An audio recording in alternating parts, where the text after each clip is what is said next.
La revue, c'est sur Perspective. Le 12, c'est le 12. N'a-t-on cessé d'entendre ces derniers jours? Le 12, c'était hier. Nous sommes le dimanche 13 avril 2025 et vous regardez La Revue, l'essentiel de l'actualité qu'il ne fallait pas louper selon le site d'information Vox Populi. Au sommaire, en politique, fin de campagne. 929 000 électeurs appelés aux urnes au Gabon et à l'étranger pour élire le futur président de la République.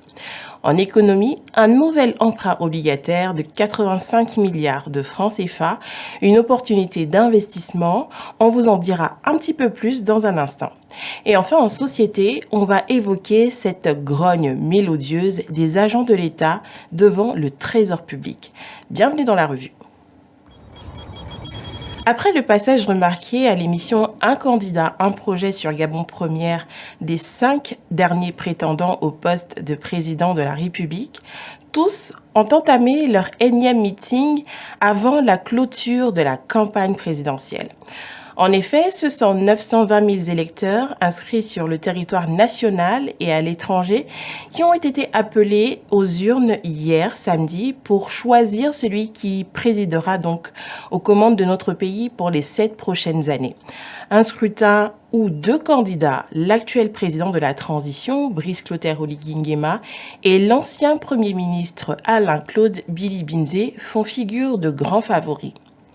Un défi pour la Commission nationale d'organisation et de coordination des élections du référendum, CNOSER, qui devra faire preuve de célérité, comme durant le référendum constitutionnel de novembre dernier, afin de permettre à la Cour constitutionnelle de prendre le relais et donc de désigner le vainqueur de cette élection le plus tôt possible.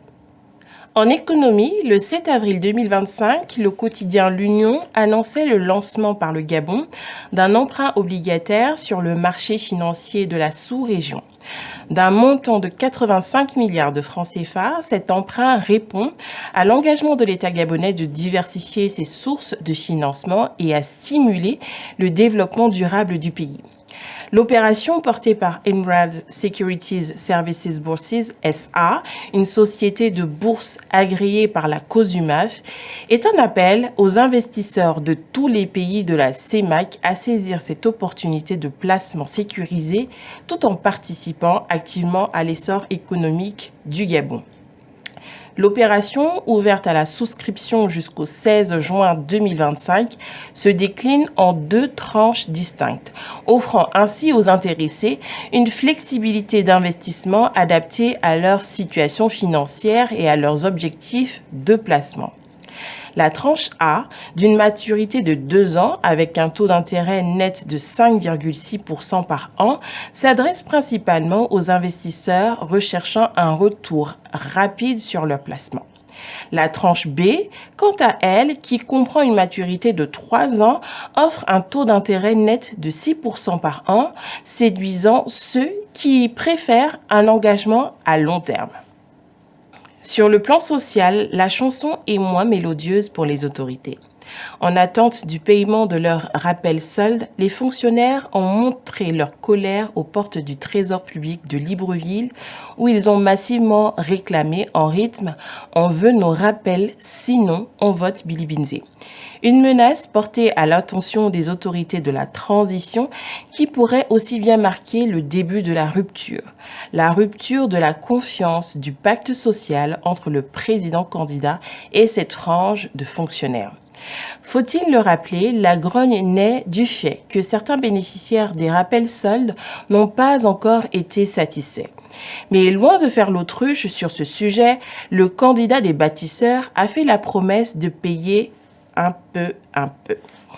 Ces mots seraient-ils bien suffisants pour ces agents de l'État en attente de leur paiement pour arriver à une accalmie provisoire?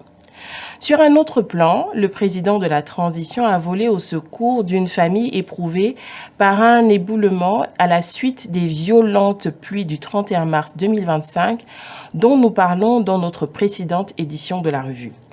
Au quartier Picassis, Blaise Nzondo a perdu un des siens, une douleur que les Gabonais de tout horizon ont partagé avec la famille qui a été privée également de son logement détruit par cet éboulement.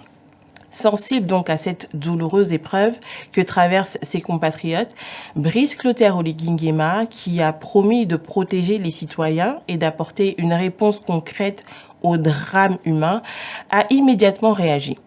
Il a ainsi instruit la Société nationale immobilière d'offrir une villa à la famille. Un acte d'une grande valeur qui n'apaisera certainement pas totalement le cœur de cette famille affligée par la perte d'un des leurs. Voilà pour l'essentiel de l'info de cette semaine, selon le média en ligne Vox Populi 241. Rendez-vous la semaine prochaine pour une autre revue.